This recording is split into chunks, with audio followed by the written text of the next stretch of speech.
بسم اللہ الرحمن الرحیم۔ شروع اللہ کے نام سے جو بڑا مہربان نہایت رحم والا ہے۔ ان الحمد للہ نحمده ونستعینه ونستغفره ونعوذ باللہ من شرور انفسنا ومن سیئات اعمالنا من يهد الله فلا مضل له ومن يضلل فلا هادي له أشهد أن لا إله إلا الله وحده لا شريك له وأشهد أن محمدا عبده ورسوله أما بعد فإن خير الحديث كتاب الله وخير الهدي هدي محمد صلى الله عليه وآله وسلم وشر الأمور محدثاتها وكل محدثة بدعة وكل بدعة ضلالة أما بعد فأعوذ بالله السميع العليم من الشيطان الرجيم من همزه ونفخه ونفثه بسم الله الرحمن الرحيم وما أرسلناك إلا رحمة للعالمين رب اشرح لي صدري ويسر لي أمري واحلل عقدة من لساني يفقهوا قولي رب زدني علما سبحان ربك رب العزة عما يصفون وسلام على المرسلين والحمد لله رب العالمين۔ حضرات،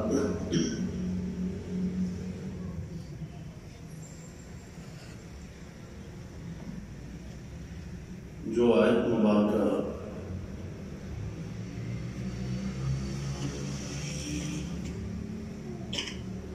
خطبہ رسولہ اندر پڑھی ہے، اس آیت کی روشنی اندر آج چوتھا خطبہ جمعۃ المبارک،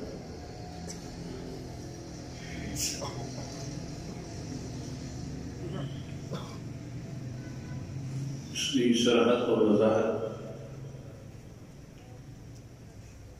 جو اللہ تبارک و تعالیٰ نے قرآن کے اندر محبوب علیہ السلام کی شان، مقام، صفات کا ذکر فرمایا، اس کی جامعیت اور اس کی حقیقت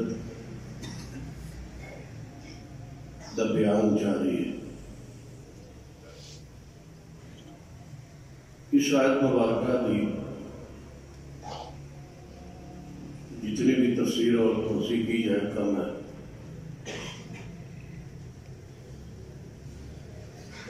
آپ کی شان اور مقام جو ہے اس کی حقیقت اللہ تبارک و تعالیٰ ہی جانتا ہے۔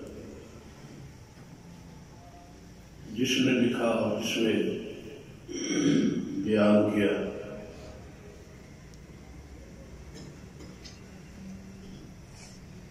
وہ آخر پہ اسی جملے میں پہنچا جو آپ کی شان کے بیان کا حق تھا وہ ہم سے بیان ہو سکتا۔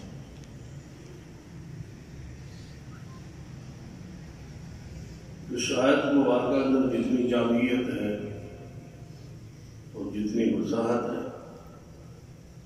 جتنی گہرائی ہے، وہ شان رسالت صلی اللہ علیہ وسلم سمجھنے واسطے انتہائی ضروری ہے۔ وَمَا أَرْسَلْنَاكَ إِلَّا رَحْمَةً لِلْعَالَمِينَ، ہم نے آپ کو سارے جہانوں کے لیے رحمت بنایا۔ آپ کی رحمت کے مختلف پہلو، مختلف انداز،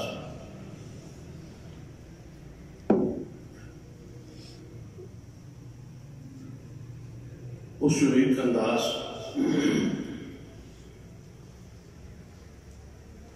کہ آپ کو قبل پہلے انبیاء علیہ السلام کی شریعت اور کے اندر جہاد تو بعد کفار کا چھوڑا ہوا مال جس سے قرآن اور حدیث کی زبان اندر مال غنیمت کیا ہے، اس کے تحفظ اور مال غنیمت کے سنبھالنے اور محفوظ کرنے کا کوئی طریقہ واضح موجود نہیں۔ تو مال غنیمت اکٹھا کرتے اور اس کو آگ لگا، اس میں سونا ہے، چاندی ہے، مال ہے، دولت ہے، کرنسی ہے، جتنا بھی متروکہ مال ہے، کفار ہے، تو سارے کا سارا ڈھیر اس کو آگ لگاؤ۔ اب بتائیے جتنا مال ہے اس ڈھیر میں آگ لگا دیا، کتنی قیمتی سامان،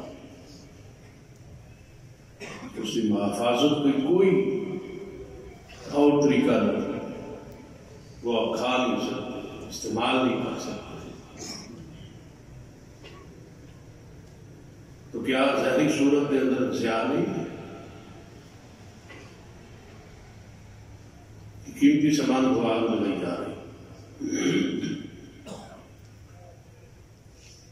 یہ ہمارے محبوب جناب محمد مصطفیٰ صلی اللہ علیہ وسلم کی رحمت،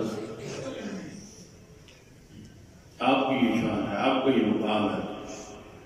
احلت لی الغنائم، سولہ فرماتا ہے میرے لیے مال غنیمت کو حلال کر دیا۔ مجاہدین جو رات دن سفر جہاد میں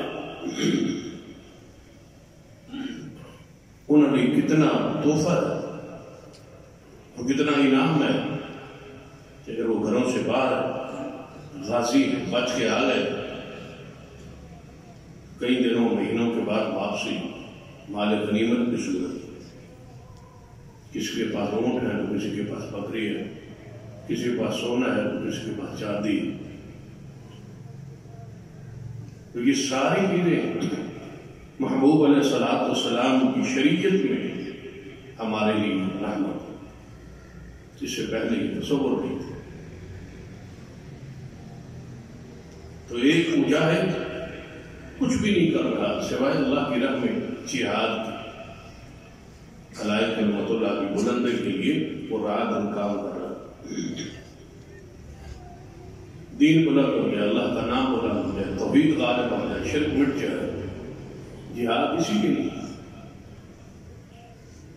اب اس کا عز جو ہے وہ مال غنیمت، دنیا میں ہی، آخرت میں تو ہے ہی ہے، بشارت بھی ہے، جنت بھی ہے، جنت کی نعمتیں ہیں، جنت کے حور و غلمان ہیں، سب کچھ ہے۔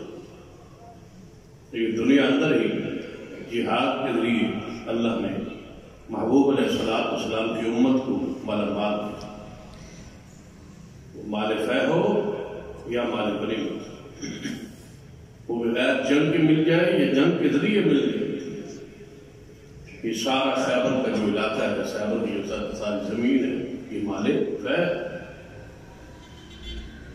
جس میں رسول اللہ صلی اللہ علیہ وسلم کے گھر کے اخراجات چل رہے ہیں، اہل بیت کے اخراجات چل رہے ہیں،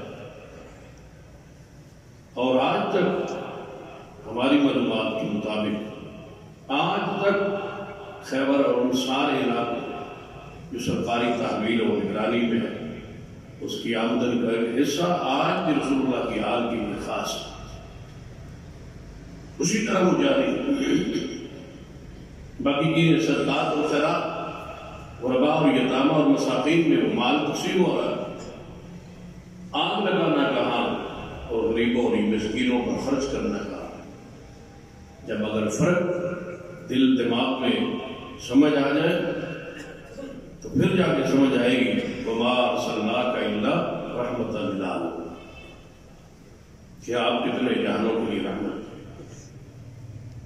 مال کو بھی تحفظ ملا، مجاہدین کو بھی تحفظ ملا، ان کے بچوں کو تحفظ ملا، ان کے گھر والوں کو تحفظ ملا، مالی طور پر وہ مضبوط ہوئے غنیمت اور فے کے ذریعے۔ جب غریب کا چولہا جو جو کچھ نہیں کر رہا صرف اللہ کی راہ میں جہاد کر رہا ہے، اس کا چولہا اگر جلتا ہے، روشن ہوتا ہے، تو مال غنیمت اور مال فیض کی آمدن سے اس پر رسول اللہ کی رحمت۔ اور کتنے لوگ اس پر اسلام لائے، لوگ جو جہنم میں جا رہے تھے، آگ میں جا رہے تھے، کفر پہ تھے، ضلالت پہ تھے، مال غنیمت کی تقسیم کے انداز کو دیکھ کر مسلمان ہوئے۔ یہ بھی ایک تعریف قلب کا ذریعہ ہو، یہ خدمت خلق کا ایک انداز نظریہ ہے۔ جب آپ دیکھیں گے ایک جماعت ہے جو غریبوں پر پیسہ خرچ کر رہی ہے، یتیموں پر پیسہ خرچ کر رہی ہے، مسکینوں پر پیسہ خرچ کر رہی ہے، لوگوں کو اسلام اور دین میں لانے پر پیسہ خرچ ہو رہا ہے، اور لوگوں کی تعریف پر، ان کے دل کے مائل کرنے کے اسلام کی طرف ان پر پیسہ خرچ ہو رہا ہے، تو دنیا اسلام قبول کیوں نہ؟ بہت سارے لوگ ایسے ہوتے ہیں، فطری مال انسان کی فطری کمزوری۔ یہ لوگ آپ جو سنتے ہیں بین الممالک میں لوگ اسلام قبول کرتے ہیں، یا ہمارے ملک بہت سارے لوگ جو ہے اسلام چھوڑ دیتے ہیں مال کی وجہ سے، دولت کی وجہ سے، پیسے کی وجہ سے۔ بہت سارے لوگ ہیں جو اسلام کو چھوڑ کے مرزائیت، قادیانیت اختیار کرتے ہیں، ویزوں کے لالچ میں، مال کے لالچ میں۔ تو مطلب ہے یہ ایک فطری عامل ہے کہ مال سے محبت ہے۔ یہ تو اللہ ہر بندے میں استقامت کو نہیں دیتا، ہر بندہ صاحب مستقیم اور حق پر اور دین پر اور شریعت پر، غربت میں اور فقر میں، تندرستی میں بھی قائم رہے۔ یہ ہر بندے کی بس کی بات نہیں، یہ دل کی کیفیت، یہ دل کی کمزوری، یہ دل کی مضبوطی، یہ اللہ کے اختیار۔ بہت سارے لوگ مال کی وجہ سے گمراہ، پیسوں کی وجہ سے گمراہ، کاروبار کی وجہ سے گمراہ۔ یہ جو ہم مصروف ہیں کاروبار میں، دین کی کیا پرواہ ہے؟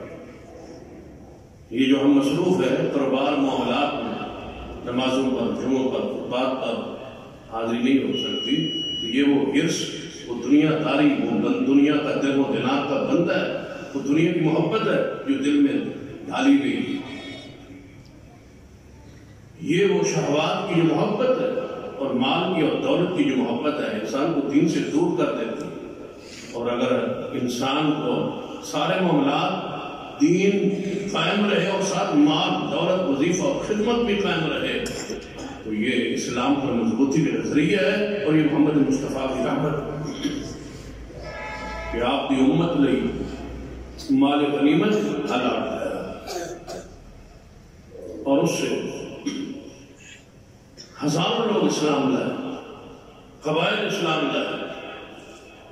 کہ محمد مصطفیٰ صلی اللہ علیہ وسلم کے پاس ایک بندہ ہے، حدیث میں موجود ہے، تو آپ نے اس نے کہا یا رسول اللہ میری کچھ مدد کر دی، کوئی خدمت کر دی۔ میں کیا چاہتے ہیں یا رسول اللہ؟ اتنے دیر آپ کے پاس مال ہے، دولت ہے، بکری ہیں، اونٹ ہیں، مجھے کوئی دے دے۔ نبی علیہ السلام نے فرمایا کہ یہ بکریوں کو جو ریوڑ ہے، یہ جو ساری بکری ہیں، اس کے حوالے غنیمت کا مال، وہ ساری کی ساری بکریوں کا ریوڑ جب لے کے پہنچا اپنے قوم اور قبیلے کے بعد اعلان کرنا، اے قبیلے والوں، جاؤ محمد کی سخاوت دیکھو، کیسے مال بانٹتا ہے، کیسے تقسیم کرتا ہے۔ پورے قبیلے کے ہدایت کا سبب وہ بکریاں و مال غنیمت بن گئے۔ تو اگر ایک قبیلے کا 100، 200، 400 بندہ جہنم کے عذاب سے بچ جائے تو کیا مال غنیمت وہ رحمت نہیں ہوا؟ رحمت۔ قرآن پاک پڑھی، یہ جو تالیف والمؤلفۃ قلوبہم، یہ جو تالیف قلب کے لیے مال خرچ کر رہا ہے، زکوٰۃ کا 1/8 حصہ تالیف قلب کے لیے۔ 8 مصارف ہے نا زکوٰۃ کے قرآن میں، تو انما الصدقات للفقراء والمساکین، اس میں تالیف قلب کے لیے کہ بندہ اسلام کی طرف راغب ہے، مائل ہے، اس پہ خرچ کرو اپنی زکوٰۃ۔ کچھ نہیں خرچ کر سکتے تو زکوٰۃ دو، تاکہ وہ تالیف قلب جو ہے، وہ مال کی محبت ہے، اس کو کھینچ لائے اسلام کی طرف، وہ اسی خیال میں اسلام قبول کر لیا۔ جب غریب لوگ مدد چھوڑ کے مال کی وجہ سے جا رہے ہیں، کیا آپ کی زکوٰۃ و صدقات اگر اسلام لانے پر خرچ ہو جائے؟ یہ محبوب علیہ السلام کی رحمت، اس پر عمل پیدا ہوا۔ اور پھر اسلام اور علم ہے کتنی نعمت، جہنم سے عذاب سے بچ جانا اور ایمان لانا کتنی بڑی رحمت ہے اور کتنا بڑا انعام ہے۔ اس لیے سرور کائنات محمد رسول اللہ صلی اللہ علیہ وسلم نے فرمایا لا تقطع العید، نبی علیہ السلام نے فرمایا خبردار نہ قطع کیے جائے ہاتھ فی الغصب، غزوہ جہاد میں۔ ایک بندہ مال چوری کر بیٹھا، اس کے ہاتھ غزوہ کے اندر ہاتھ اس پر نافذ نہ کی جائے، اس کے ہاتھ نہ کاٹے۔ چوری پر تو ہاتھ ہے، لیکن غزوہ کے دوران ہاتھ کاٹنے سے شریعت نے روک دی کہ جہاد جاری ہے۔ کسی بندے نے مال چرا دیا، غنیمت میں وہ سونا جیب میں ڈالی، کافروں کا مال سمیٹتے ہوئے وہ سونا جیب میں ڈالی، اب وہ پتہ چل گیا، وہ چاندی چھپا لی، وہ مال چھپا لی۔ اپنے واقعات ہے، کسی شخص نے جوتے کے تسمے چرا لی، کسی شخص نے چادر چرا لی، کسی شخص نے کوئی چیز چھپا لی، آپ نے کسی کے ہاتھ نہیں کاٹے غزوے، بلکہ وہی بتا دی، خبر دے دی کہ فلاں نے تسمے چرائے تھے، فلاں نے چادر چرائی۔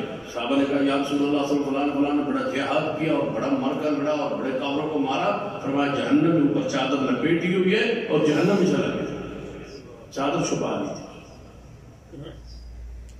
یہ امانت، یہ مال غنیمت، یہ مال صدقات خیرات،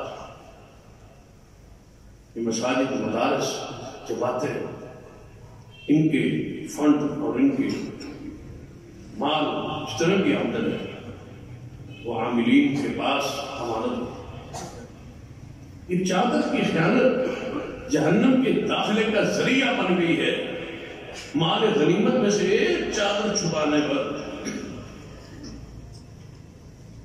جب رسول اللہ صلی اللہ علیہ وسلم نے خبر دی تھی کہ چادر چھپانے پر، تو مجمع میں بندہ بیٹھا، اس نے ایک جوتی کا تسمہ،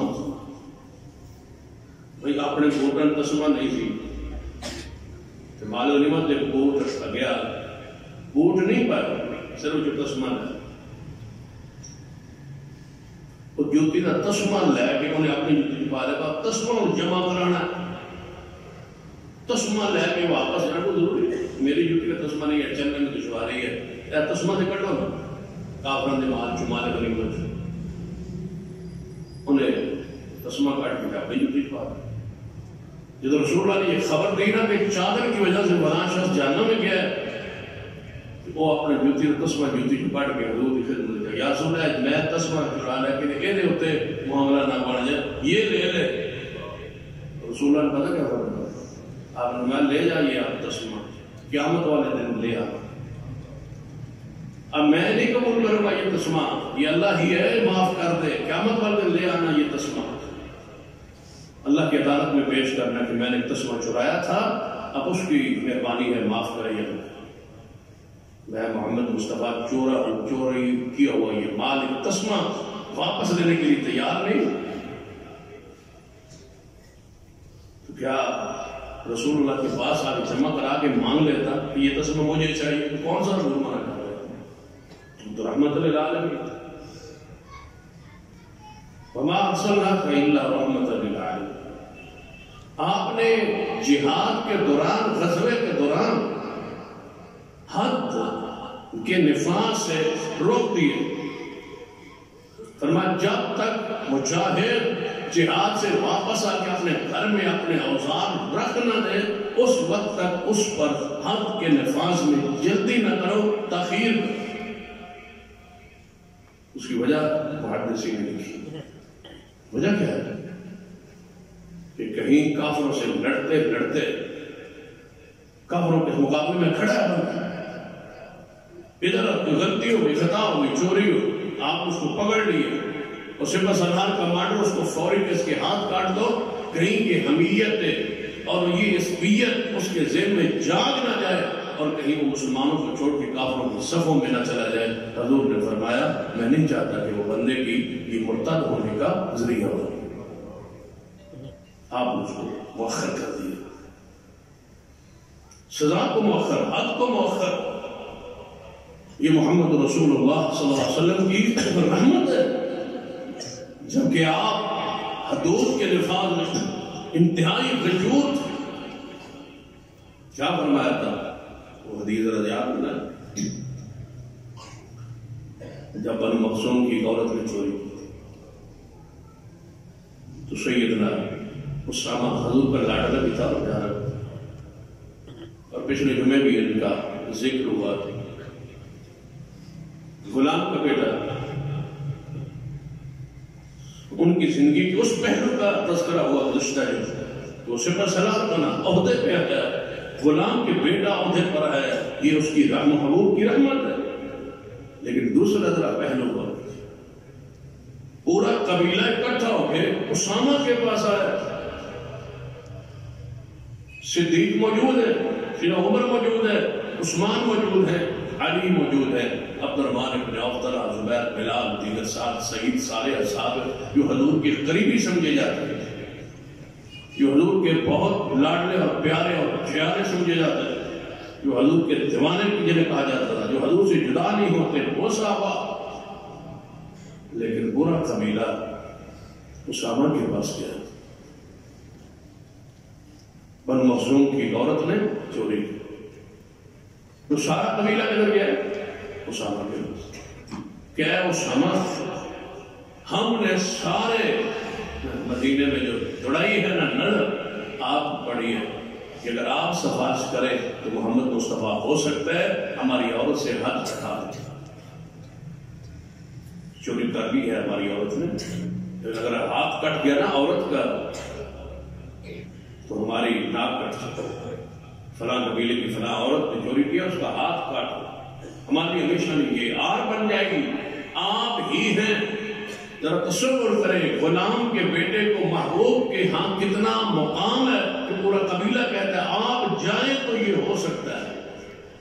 وہ تو آگے حضور کی غیرت ہے، اسلام کی اہمیت ہے اور پیار ہے اور اللہ کی حد کے نفاذ کا غیرت اہمیت ہے۔ نبی علیہ السلام نے فرمایا اسامہ کیا تو اللہ کی حدوں میں سفارش کرنے لگ گیا؟ یہاں تک پہنچ گیا تیرا مقام اور تیری محبت کہ میں تیری وجہ سے اللہ کی حد کے نفاذ کو چھوڑ دوں۔ لیکن غزوے میں یہی خود رسول اللہ فرما رہے ہیں ہاتھ نہ کاٹے گئے کسی چور کے مال غنیمت کی چوری میں، جب وہ جہاد کے اندر موجود ہو، کہیں اس کے کفر پہ جانے کا یہ ذریعہ نہ بنے، اسلام چھوڑنے کا ذریعہ نہ بن جائے۔ یہاں کیا فرمایا؟ اسامہ سن لے، پہلی قوم ہلاک اس وجہ سے ہوئی کہ بڑے چوری کرتے تھے، چھوڑ دیا جاتا تھا، چھوٹے چوروں کو پکڑ لیتے تھے، اور آج یہی پھر نظام قائم ہے کہ بڑے چوروں کو چھوڑ دیا جائے، چھوٹے چوروں کو پکڑا جائے،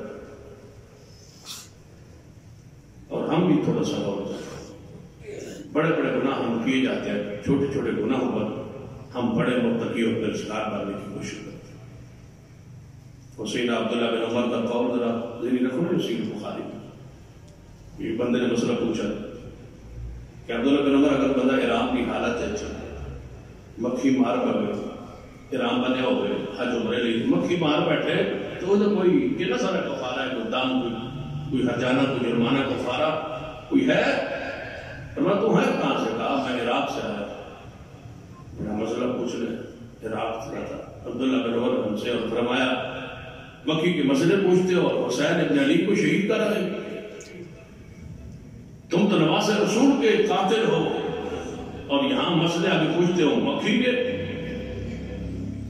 ہم بھی بڑے بڑے گناہوں میں سود کھاتے ہیں، حرام کھاتے ہیں، اور مسجد میں بیٹھ کے چھوٹی چھوٹی سنت پوچھ رہا تھا جی انگلی کی میں ہلانی نماز ہے تاکہ سنت کی کوئی مخالفت نہ ہو۔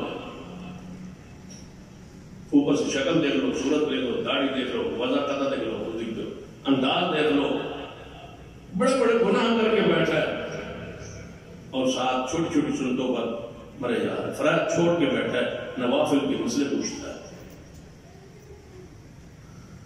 نبی علیہ السلام کیا فرمایا؟ بڑے چوری کرتے تھے، چھوڑ دیا جاتا تھا، چھوٹے چوروں کو پکڑ لیا جاتا تھا۔ اے اسامہ اصول سن لے، اگر فاطمہ محمد کی بیٹی، یہ تو فاطمہ ہے نا بنو مخزوم کی، اس کا نام بھی فاطمہ تھا، یہ بنو مخزوم کی عورت ہے نا، اگر محمد کی بیٹی فاطمہ چوری کرتی تو میں محمد مصطفیٰ صلی اللہ علیہ وسلم اس کے ہاتھ بھی کاٹ دیتا۔ ہاتھ میں اتنے غیور ہے، لیکن رحمت کا دوسرا پہلو کہ کہیں کفر پہ یہ بندہ نہ چلا جائے، فرماتے ہیں خبردار غزوہ میں کسی مجاہد کے غزوہ میں ہاتھ نہ کاٹنا اگر اس سے چوری ہوئی۔ یہ رسول رحمت صلی اللہ علیہ وسلم کی رحمت۔ ذرا دوسرے پہلو سے، یہ تو ہے مال غنیمت کے حوالے سے، ذرا اصول وراثت پہ چلتے ہیں، محبوب کی رحمت کو دیکھتے ہیں۔ وَمَا أَرْسَلْنَاكَ إِلَّا رَحْمَةً لِلْعَالَمِينَ، اس آیت کو اپنا زندگی کا مقصد بنا لیجیے۔ اس آیت کو جتنا پڑھو گے رسول اللہ سے محبت پیدا ہو، جتنا اس پہ غور کرو گے رسول اللہ سے محبت پیدا ہو، جتنا اس آیت پہ غور کرو گے رسول اللہ پر درود پڑھنے کی جی چاہے۔ عبادت یہ ایسی ہے کہ جب محسن ہوتا ہے نا، پھر اس کے سالات جب یاد کروا جاتا ہے تو ایمان کا دو محسن انسانیت محمد مصطفیٰ صلی اللہ علیہ وسلم، آپ کے محسن محمد صلی اللہ علیہ وسلم، جب آپ کے سنات کو یاد کرو گے پھر دل کرے گا کہ یار اس ہستی سے محبت، اس ہستی سے پیار، اس ہستی کی حقوق، اس ہستی کی اتباع اطاعت ہم کیوں نہیں کریں جس کے اتنے احسانات ہیں۔ بندہ اپنے احسانات یاد کرواتا ہے نا بندہ، جب بندہ کوئی نافرمانی کرنے میں بندہ کیا کہتا ہے؟ یار تیرا کیا نہیں کرنا، تیرے ساتھ تیرے پر میرے یہ احسانات، یہ تعلق تھا، میں نے یہ کیا غلاموں کے یہ میں نے اتنا تعاون کیا۔ آپ میری مخالفت کرتے ہیں، میری نافرمانی کرتے ہیں، اور جب رسول اللہ کی نافرمانی کر رہے ہو تو سوچا کرو کہ کس کی نافرمانی کر رہے ہو، یہ کون ہے اس نے؟ کیا ان سے واسطہ دوبارہ نہیں پڑھنا؟ کیا ان سے ملاقات جنت سے جانے سے پہلے ملاقات نہیں ہوگی؟ بندہ پھر نافرمانی کو اس لیے کرتا ہے جنہاں دوبارہ کرے آنا، یا چلو ایک بار لالچ تمام نکلا پھر کہنا ساری ملاقات ہے۔ لیکن یہاں تو معاشر کا میدان ہے اور حضور کی شفاعت ہے، ملاقات بھی ہو گیا، واسطہ بھی پڑھنا ہے، ضرورت بھی پڑھنی ہے، تو جی دوبارہ ضرورت پڑھنی ہو اس کو کی بے قدری نہیں کرتے، اس کو چھوڑتے نہیں ہے، اس سے تعلق کو توڑتے نہیں ہے۔ محمد مصطفیٰ صلی اللہ علیہ وسلم کی قیامت والے لمحہ لمحہ آپ کو ضرورت ہے، دنیا میں، آخرت میں، قبر میں۔ کہاں ہے جہاں حضور کی بارے میں آپ سے نہیں پوچھا جائے گا؟ جو لمحہ لمحہ آپ کی محبت اور آپ کے پیار اور آپ کی اطاعت ہی کام آئے گی، اس ہستی کی نافرمانی کیوں؟ اس محسن کے احسانات کو یاد کیجئے، قانون وراثت کی روشنی۔ اسلام سے پہلے کو نظر دلائی صرف اس بچے اور جوان اور بیٹے کو حق وراثت ملتا سی جڑا تلوار تیر نیزہ اٹھا سکتا ہے، باپ کی حمایت کر سکتا ہے، قوم کے لیے لڑ سکتا ہے، قوم کے لیے ہتھیار اٹھا سکتا ہے، وہ مال وراثت میں اپنے باپ کا حقدار ہے۔ اگر کوئی لگڑا ہے، کوئی ہاتھ کسی کا نہیں ہے، کسی کا پاؤں نہیں ہے، کسی کی آنکھیں نہیں ہے، جو معذور ہے، باپ کی حمایت نہیں کر سکتا، باپ کے ساتھ مل کے لڑ نہیں سکتا اپنے قبیلے کے دفاع کے لیے، وہ مال وراثت سے محروم تھا کہ باپ کے حق سے وہ وارث نہیں بن سکتے، اس لیے کہ باپ کس نے کچھ مدد نہیں کی ساری زندگی، یہ باپ کا کھا رہا ہے، باپ کی کمائی کھا رہا ہے، اندھا ہے، لنگڑا ہے، ٹولا ہے، کسی کام کر رہا ہے، پاگل ہے، دیوانہ ہے، مجنون ہے، جسم کا دھور ہے، یہ باپ کی حمایت میں نہیں لڑ سکتا، تو یہ مال وراثت سے محروم ہے۔ تو آج سارے وہ پاگل وہ دیوانے، وہ اندھے، وہ لولے اور لگڑے، جتنے معذور ہیں اللہ ہم سب کو ان معذوریوں سے محفوظ رکھے۔ یہ جو سارے معذور ہیں، آپ باپ کے وراثت کے اتنے ہی حصے دار ہیں جتنا کہ تلوار اور باپ کے دفاع کے لیے لڑنے والا بھائی وراثت میں ذمہ دار ہے، ایک رتی بھی اس کا حصہ کم نہیں ہے۔ کیا محبوب سارے جہانوں کی رحمت نہیں؟ وما ارسلناک الا رحمۃ للعالمین۔ پھر وہ یعنی ایک بچہ پاگل ہے، دیوانہ ہے، پیدا ہو گیا، گھر میں آ گیا، شریعت اس کو حصہ تو دیتی، جتنا ہی معذور کیوں نہیں، آتا تھڑ کیوں نہیں، حصہ پورا ہے۔ پھر وہ بچی، بیٹیاں تو سرے سے ہی معلوم تھی، عورتیں تو بالکل ہی وراثت سے محروم تھی، لیکن بیٹی کو وراثت دی تو مان جائیں مختلف انداز سے، بچی کا تو بیٹی کا تو گھر بھر دیا ہے اسلام، شادی ہے، تحفے تحائف بیٹی کو دینے کا شریعت نے ترغیب دی کہ تحفے تحائف اس کو بچی کو رخصت، تحفے تحائف رسول اللہ نے دیے، تحفے تحائف سے ہٹ اس کو باپ کی زندگی میں جب بھی وراثت، جب بھی مال تقسیم ہوگا، باپ زندہ ہے، موجود ہے، وہ حصے بانٹنا چاہتا ہے، تقسیم کرنے چاہتا ہے، تو جتنا حق بیٹے کا ہے اتنا ہی حق بیٹی برابر۔ یہ ذہن سے تصور نکالو کہ بچی کا آدھا حصہ ہے، آدھا حصہ مال وراثت میں ہے، یہ ذہن میں رکھ لیں، یہ فرق ذہن میں رکھے۔ باپ فوت ہو گیا ہے، باپ کا جو حصہ وہ چھوڑ گیا ہے اس میں سے بچی کا بیٹے کے مقابلے میں آدھا ہے، لیکن جب تک باپ زندہ ہے جتنا حق بیٹے کا اتنا ہی حق بیٹی کا۔ اگر بیٹے کو زمین دے گا تو بیٹی کو بھی زمین دے گا، اس کو دکان دے گا اس کو بھی دکان، جتنا حصہ اس کا اتنا حصہ اس کا۔ اعدلوا بین اولادکم، یہ اصول کس نے دیا ہے؟ محمد مصطفیٰ صلی اللہ علیہ وسلم۔ اولاد کے درمیان تقسیم برابر، کپڑوں میں برابر، لباس میں برابر، کھانے میں برابر، ہر معاملے میں بچی کو بچے کے برابر رکھا ہے شریعت۔ اسلام سے پہلے یہ کب تھا؟ یہ محمد مصطفیٰ صلی اللہ علیہ وسلم کی رحمتوں میں سے رحمت، آپ نے فرمایا بیٹی کو برابر دیا۔ آپ بھی یہ بات ذہن میں رکھیں، زندگی میں آپ بیٹی کو آدھا نہیں دے سکتے، زندگی میں جی ونڈو تے بیٹی آدھا دے تو بیٹے نے پورا دے، نہیں یہ نہیں، برابر دے۔ جڑا حصہ تسی اپنے نہیں رکھ سونا، بھائی ایک حصہ میرے نام بھی رہے تاکہ میں موت تک کسی کا محتاج نہ ہوں، ہوتا ہے نا دین، وہ جو حصہ ہے نا آپ کا، اس میں سے پھر بعد میں جب تقسیم ہوئے گا تو بیٹی کو آدھا ملے گا۔ زندگی میں ایسا نہیں ہے، زندگی میں بیٹی بیٹے کے برابر کھڑی۔ اگلی بات تو بیٹی کو صرف پھر تو سوچو گے کہ بیٹی کو پھر موت کے بعد آدھا کیوں دیا ہے؟ کیونکہ بیٹا جو ہے وہ وارث صرف اپنے باپ کے مال کے وراثت کا ترکے کا وارث ہے۔ یہ بیٹی آدھا حصہ لے لی، باپ فوت ہوا، اس کے مال میں سے جو تھا بھائی سے آدھا لے، یہ گھر میں موجود ہے شوہر، اب یہ اپنے شوہر کے پاس ہے، تو اس کے خرچے کا ذمہ دار کون ہے؟ شوہر۔ اس کے کھانے کا، اس کے پینے کا، اس کی رہائش کا، اس کے سارے معاملات کا ذمہ دار شوہر ہے۔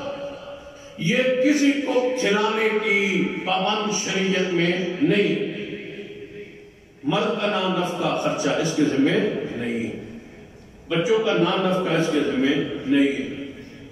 اپنے والدین کا نام نفقہ اس کے ذمہ نہیں ہے.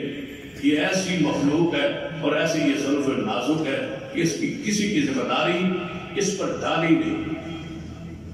اگر کوئی عورت اپنے بوجھ، زمانے کے بوجھ، لوگوں کے بوجھ، برادریوں کے بوجھ، گھروں کے بوجھ اپنے دماغوں میں سوار کر کے وہ محنت مزدوری شروع کر دے، کاروبار شروع کر دیں، تو ان اسلام کی حقیقت کو، رحمت کو پھر سمجھے گی. تم پر تو ذمہ داری نہیں ہے. تم تو گھر کی حسن، حسینہ اور ملکہ ہو.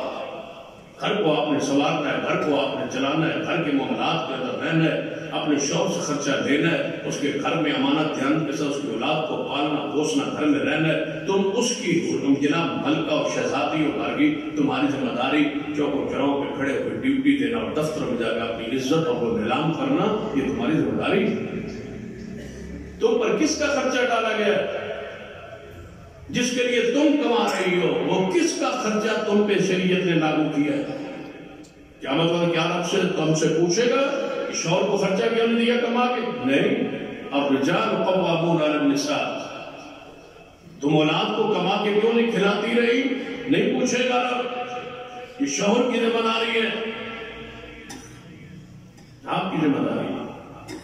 آپ کو تو قرآن پتہ کیا کہتا ہے کہ اگر تمہاری بیوی کو تم نے طلاق دے دی اور بچے تمہارے دودھ پیتے ہیں اور تم نے طلاق دے دیا بچے کو، بیوی کو، تو پھر کیا کرو گے؟ جب تک وہ عورت طلاق کی حالت میں متعلقہ ہو گئی ہے، تھوڑے بچے کو دودھ پلوائے گی، خرچہ تمہارے ذمہ ہے. خرچہ مرد کے ذمہ ہے. اس کے بچوں کو وہ پا رہی ہے، دودھ پلا رہی ہے.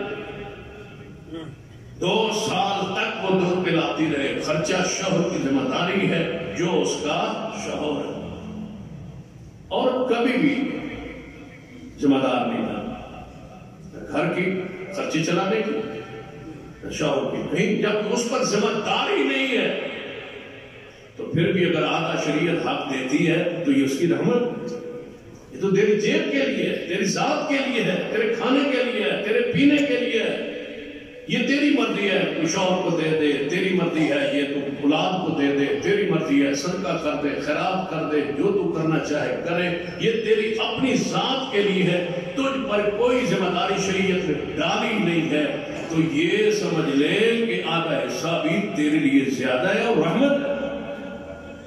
وما ارسلناک الا رحمۃ للعالمین.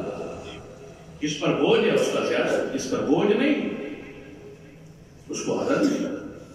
تو پھر کیا عادت ہے کہ شریعت خاموش ہے؟ نہیں. تو شوہر کے گھر میں اگر شوہر فوت ہوتا ہے، نہ نفع کا خرچہ جینگا ہے تو ذمہ، یہ فوت ہو گیا تو اس کے مال سے بھی تیرا حصہ ہے. اس کے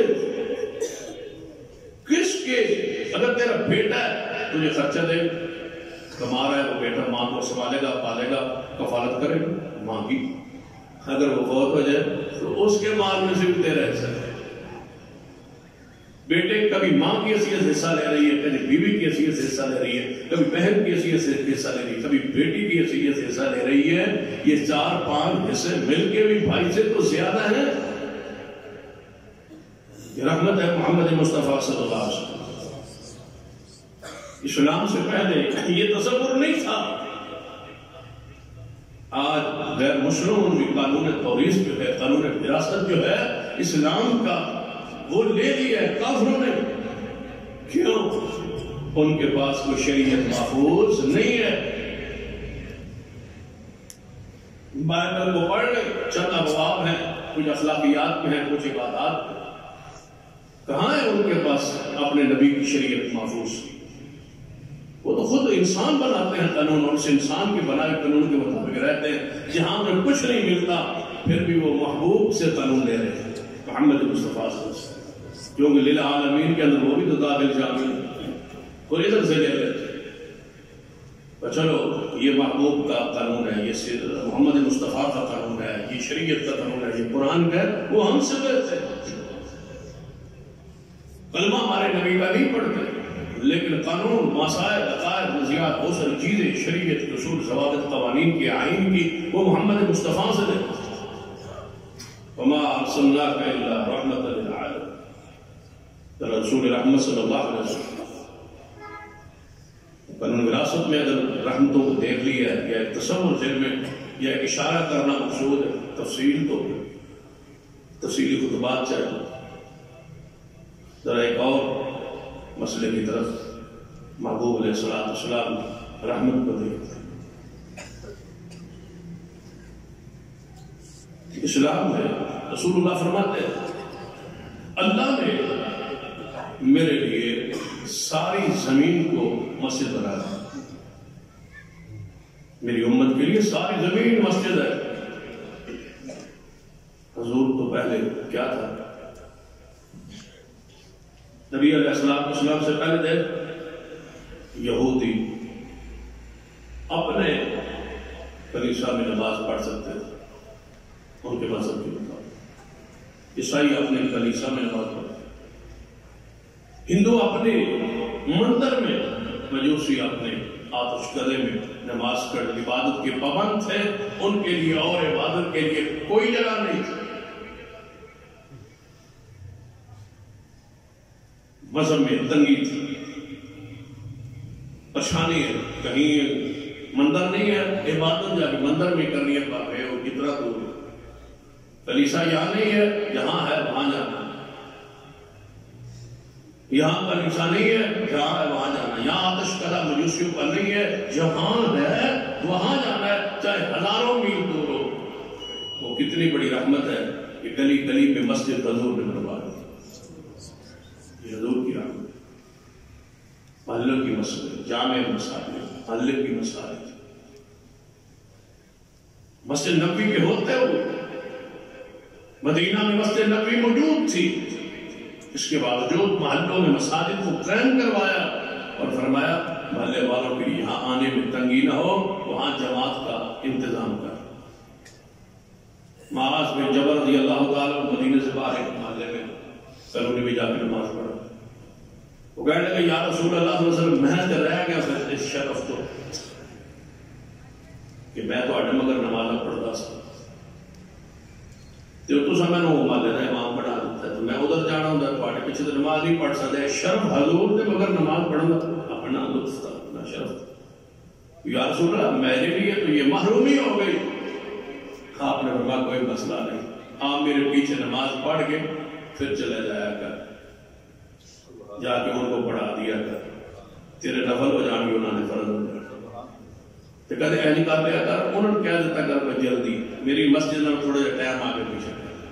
انہوں نے جا کے پہلے پڑھایا کر، پھر آگے میرے پیچھے پڑھ لیا کر، تیرے نفل ہو جائیں گے، ہمارے فرض ہو جائیں گے، اور تو محبوب کے پیچھے نماز پڑھنے کی رحمت سے بھی مرو گی.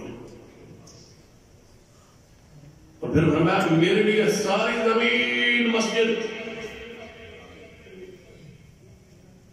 پوری زمین. چند چیزوں کی قبرستان کو آپ نے منع کر دیا جیسے پھر ناس کے لوگ جاتے عزیز آ کے نماز پڑھیں. حضور فرماتے ہیں حمام میں نماز نہیں ہوتی، گلی میں راستے میں نماز نہ ہو. پھر رسول اللہ صلی اللہ علیہ وسلم فرماتے ہیں کہ قبرستان میں نماز نہ ہو. جہاں نماز نہیں ہوتی چند جگہوں پر الگ کر دیا، باقی ساری زمین کو رسول اللہ نے مسجد بنا کے اپنی امت پر رہتی دنیا تک رحمت فرمایا. ساری زمین آپ کی لیے مسجد ہے. گھر بھی آپ کا مسجد کا ایک حصہ، گھر میں بھی ہونا ضروری. مختص ہو کہ یہ حصہ ہمارے گھر میں نماز کے لیے. کبھی رات کو توفیق اللہ دے تہجد پڑھ، اس جگہ پہ بیٹھ کے آپ اشراق پڑھ، فرائض مسجد میں پڑھیں، نفل اور سنتے جا کے گھر پڑھ، اجر میں پڑھے ثواب پڑھے. آپ کی گھر کی جو مستورات ہے وہ اس جگہ پر ان کی مسجد، ان کے لیے وہ وہاں نماز کی جگہ، وہاں وہ نماز پڑھے. یہ ساری دین کے اندر ایک چیز کی رہنمائی موجود ہے. گھر میں ایک جگہ کا حصہ مسجد کے لیے خاص کرے.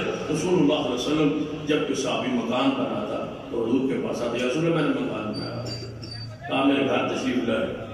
تو حضور جاتے اس کے گھر میں اور جا کے پوچھتے مسجد کے لیے کی جگہ کون سی بنائی، نماز کے لیے کی جگہ کو مصلی کہاں رکھتے ہو گھر میں جب نماز نہیں پڑھتے. تو یا رسول اللہ یہ ہے، وہاں جا کے آپ 2 رکعتیں نماز پڑھتے تھے اور ان کی رحمت کی دعا کرتے. اسی تو صرف دیکھتے ہی کفایت کر دیں، مکان بنا کے 1.5 گاڑی دیتی، وہ ختم پڑھا کبھی شبینہ کرا. یعنی اصل قسم چکی وہ کام نہیں کرنا جڑا حضور کیتا، اصل وہ کرنا جڑا سڑا پر دل کا، یعنی رسومات پہ عمل کریں گے، وہ کام ضرور کریں گے جو حضور نے نہیں کیا۔ حضور نے کیا، حضور جاتے وہاں نماز پڑھتے 2 رکعت دعا کریں، مجال ہے کوئی اس سنت پہ عمل کرے یا سنت کو زندہ کرے، بدعت ضرور کرے اپنی مرضی کا۔ یاد رکھیے ثواب اور برکت اسی کام میں ہے جو محمد مصطفیٰ نے کیا۔ سنت کو قائم رکھے، دین کو قائم رکھے، اصلی صورت شکل دین کی حیت جو ہے اس کو قائم رکھے نبی علیہ السلام۔ پھر دوسرے انداز سے یہ مٹی آپ کے لیے وضو بھی ہے، یہ پاک کرتا۔ پتہ نہیں باقی مذاہب میں کیا کیا مسائل تھے، کیا کیا جھگڑ تھے پاکیزگی کے لیے، طہارت کے لیے۔ رسول اللہ صلی اللہ علیہ وسلم نے فرمایا کہ میرے لیے ساری زمین کو مسجد پاکیزگی کا ذریعہ طہور بنا دیا گیا ہے، اس کو وضو بنا دیا گیا ہے۔ کتنی رحمتوں کا ذکر کرو گے جب سفر میں چلتے چلتے یا کسی ایسے بیابان میں یا کہیں جنگل میں یا کسی ایسی جگہ پر، کسی ایسی بستی شہر میں جہاں پانی کی قلت ہو، پانی نہ ملے یا پانی کے استعمال سے تمہیں تکلیف ہونے کا اندیشہ ہے، اتنا ٹھنڈا یا برف کا علاقہ ہے، وہاں وضو کرنا آپ کے لیے اس دور میں اس معاملے میں مشکل ہے، تو پھر کیا کرو گے؟ مٹی آپ کے لیے وضو ہے۔ فرمایا میری عمر کے لیے مٹی کو وضو بنا دیا گیا۔ یہ تیمم، یہ مٹی پہ ہاتھ مارو، دونوں ہاتھ مار کے ان کو آپس میں ملا کر چھاڑو، پھر چہرے پہ دونوں ہاتھ مار کے اپنے دونوں ہاتھوں پر مارو۔ لوگ 2 سرپے لگاتے ہیں، پھر ایک بار مار کر پھر جھاڑ دے نہیں، پھر ہمیں منہ پہ مار کے پھر ہاتھ، دوسری باری پھر پوری جڑی ہے کونیا تک، حالانکہ کونیا تک تذکرہ نہیں ہے تیمم میں، بس دونوں ہاتھ اس طرح اپنے دونوں ہاتھوں کو آپس میں مار دو، بس کونیا تک نہیں وہ کونیا تک دھوڑ کا حکم ہے، پھر سارے ہاتھ دھوئی ہے، پورا مسئلہ یہ عقل ہے، یہ دماغ ہے، یہ شرارت ہے۔ اسلام دین شریعت کے مقابلے میں عقل پرستی ہے، اور پورا جو ہاتھ کونیا تک دھوئی ہے تو پھر پورا کونیا تک، پھر یہ کلی کری دی، پھر منہ مٹی مارے، کلی تو کرتے ہیں نا، ناک میں پانی بھی چڑھاتے ہیں، پھر وہاں بھی مٹی ڈالیں گے، سر پہ مٹی ڈالیں گے، مسا نہیں کرتے، پیروں پر دھوتے ہیں، پھر وہاں کیا کریں گے؟ جو شریعت نے کہا ہے عقل کیوں بڑھاتے ہو؟ عقل کی حیثیت کیا ہے؟ عقل کو سنت کے حدیث کے تابع کرنے کا نام دین ہے۔ اگر تو جو رابطہ پائی ہو یا موزے پائے ہو، مسجد کو کر دے ہو، پیران دے اتلی سائڈ سے کر دے ہو، طلبہ ایسا مٹی نہ زمین آنتے ہو لگنے۔ شیر خدا محبوب خدا سیدنا علی مرتضی رضی اللہ تعالیٰ فرماندے نے اگر عقل رائے کا نام ہوتا نا تو موضوع کے نچلے حصے پر مسا ہوتا، لیکن نچلے حصے پر نہیں، اوپر والے حصے پر ہے۔ اس کا مطلب ہے اس کا مٹی اور پیروں کا مٹی سے لگنے کا تعلق نہیں ہے، یہ محمد مصطفیٰ کی شریعت جو حضور نے فرمایا اس پہ عمل ہے۔ یہاں عقل کے ورڈ ہے نا، بس مٹی کا۔ پھر مولوی نے بڑا ہے پانی، حضور نے فرمایا پانی نہیں، قرآن نے کہا پانی نہیں تو بھی کرو، تیمم کرو مٹی کے ساتھ، فتیمموا صعیدا طیبا، پاک مٹی کے ساتھ۔ بس یہاں خاموش ہو، جہاں پانی نہیں ہوگا وہاں کیا ہوگی؟ مٹی ہوگی، مٹی نہیں ہوگی تو کیا ہوگا؟ پانی ہوگا، پانی نہیں ہوگا تو مٹی ہوگی، ایک دوسرے کی چیز کا بدل ہے۔ شریعت چوک پہ آگے خاموش، پھر آگے نہیں کہتی آگے کیا ہو، اور دونوں میں سے ایک چیز ہوگی۔ اگر دونوں نہیں ہوں گی تو پھر ہم مولوی سوچی جائے، پر دونوں نہیں ہوں گی تو کیا ہوگی؟ بھائی دونوں ہوں گی، شریعت نے کہہ دیا دونوں چیزوں میں سے ایک چیز بس، دونوں نہیں ہوں گی، جہاں نہیں ہوں گی وہاں علماء بیٹھیں گے کہ جہاں نہیں ہوگی وہاں کیا کریں، وہاں پھر یہی ہوگا دونوں نہیں ہیں جس کو اسلام نے کہا، تو پھر وضو والی شرط مجبوراً فَاتَّقُوا مَا اسْتَطَعْتُمْ لَا يُكَلِّفُ اللَّهُ نَفْسًا إِلَّا وُسْعَهَا، وہاں تمہارے، اور پھر یہ رحمت ہوگی کہ بغیر وضو اور تیمم کے اللہ نماز قبول کر دے، کیونکہ وہ چیز ختم ہو گئی۔ جو شراب میں اب بات وہاں تکلف. اب تکلف سنی. تکلف کیا ہے؟ مٹی نہ ہو تو پھر چونا, چونے سے کار دیں. چونا نہ ہو تو پھر کولا ہو. کولا ہوگا کیوں پہاڑی علاقہ تو کولا ہوگا, یہ چونا ہوگا.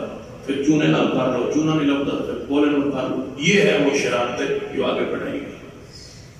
اس کو میں شرارت اس لیے کہتا ہوں کہ جان بوجھ کے ساری زندگی صرف کرنا, باقی مٹی نہ ہوئے تو پھر کولا ہو سی کولا نہ ہو. کولا میں اگر کولا تو ہوتے جا خارج توجہ پہ اور کولے تو جاؤ بیٹا تکلف کر کے کیڑی لو کالا ہی کرنا ہے. پھر تبھی کہ پچھلے پاسے ہاتھ مارو تو پھر چہرے تے مارو تو پھر پتہ لگے بات نماز پڑھنا نور کتنا ہے چہرے. یوم تبیض وجوہ وتصفر. ان شرارتوں کا کوئی بھی کیا جواب ہے؟ قرآن پر حدیث پر الیوم اکملت لکم دینکم جو رسول نے فرما دیا بس اس کو قبول کرو. جہاں نہیں ہوگا وہاں آپ دیکھیں گے اس پر کیا کرنا. سرور کائنات محمد رسول اللہ صلی اللہ علیہ وسلم اس گفتگو کی اس آیت کے دوسرے پہلو کی طرف جا کے اشارہ کر کے بات کو کلوز کرتے ہیں اگلے جمعے تک. پھر انشاءاللہ اسی پر غور کریں. ایک دوسرا پہلو جو گزشتہ جمعے شروع ہو, ایک تو یہ ہے نا کہ آپ کی رحمتیں یہ آپ نے سن لی, ہر جمعے پر چند رحمتوں کا ذکر ہوتا ہے. دوسرا پہلو یہ ہے جو پچھلے جمعے تھا کہ اگر رحمت للعالمین تھے تو پھر جہاد کیوں کیا, بندے کیوں مروائے. اس کا جواب آپ نے گزشتہ جمعے دیا. آج اس کا دوسرا حصہ, اگر رحمت للعالمین تھے تو پھر چوروں کے ہاتھ کیوں کاٹے. شراب پر کوڑے کو مارنا, کوڑے مارنا بھی رحمت ہے. بندے کو قتل کے بدلے میں قتل کیا تو یہ قتل, یہ قصاص, یہ بدلہ, یہ بھی رحمت میں ہے. اس کی طرف توجہ ہے تاکہ یہ اعتراض جو کفار کے حضور کے رحمت للعالمین ہونے پر ان کا ذرا محاسبہ ہو, اور ان ملحدین کے الحاد کا, کفر کا, ضلالت کا, جو قرآن پر, حدیث پر, دین پر, شریعت پر, سیرت مصطفی پر, حضور کے بیداغ جسم پر اور بیداغ آپ کی نبوت پر جو بے جا اعتراض کرتے ہیں اس کا بھی ذکر ہو, تاکہ جوانوں کے ذہن میں یہ بات ہو کہ محمد مصطفیٰ صلی اللہ علیہ وسلم رحمت للعالمین. دیکھو حضور نے ایک دفعہ جہاد میں مٹی کو پھینکا, کافروں کی آنکھوں میں وہ مٹی گری اور وہ اندھے ہو گئے. اب آنکھیں مان رہے ہیں اور اس حالت میں پھر جہاد کس طرح لڑ کو کس طرح سے کریں. اب اس مٹی کا ذکر, اس پھینکنے کا ذکر قرآن میں موجود, حدیث میں موجود. لوگوں نے اعتراض کیا, دیکھو نا جی حضور پھر رحمت للعالمین جو ہے تو لوگوں نے آنکھوں میں مٹی ڈالی, یہ رحمت کیسی. اب قرآن کا انداز دیکھا, اور نے کیسے جواب دیا, فما رمیت اذ رمیت فما رمیت اذ رمیت. اے معبود جب آپ نے مٹی ڈالی, مٹی پھینکی, آپ نے نہیں پھینکی. جب آپ نے پھینکی, آپ نے نہیں پھینکی. قرآن کا انداز دیکھ, فما رمیت اذ رمیت. جب آپ مٹی ڈال رہے تھے نا, مٹی پھینک رہے تھے, فما رمیت آپ نہیں پھینک رہے تھے, آپ نہیں ڈال رہے تھے.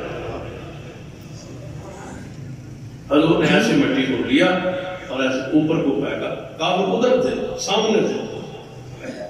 چاہیے تھا نا حضور ایسے مٹی ڈالتے, ایسے نہیں ڈالتے, اوپر کو پھینک, اوپر کو.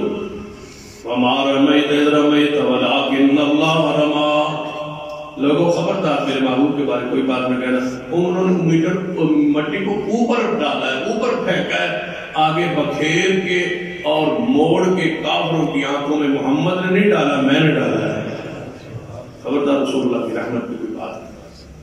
وما ارسلناک الا رحمت للعالمین, وہ تو ہم نے ڈالا ہے. ہمارا میں نہیں پھینکا آپ نے, جب پھینکی آپ نے, ولکن اللہ رمی, لیکن اللہ نے بولا وہ تو ہم نے ڈالی. اب اب دیکھو حضور کی رحمت کے لیے اللہ تعالیٰ کیا تدبیر کی، آپ نے نہیں، میں نے، آپ نے ملے گی، وہ میں نے ڈالی ہے، آپ نے نہیں ڈالی۔ اور جب قصاص کا ذکر کیا ہے تو ذرا اس پہ قرآن پاک کی آیت مبارکہ پہ پہلے غور کرتے ہیں کہ قرآن کی آیت مبارکہ کیا کہتی ہے۔ پہلے قرآن پڑھتا ہے، قرآن سے سمجھتے ہیں کہ نبی علیہ السلام سارے جہانوں کے لیے رحمت ہے، جس میں وہ قصاص کا ذکر ہے۔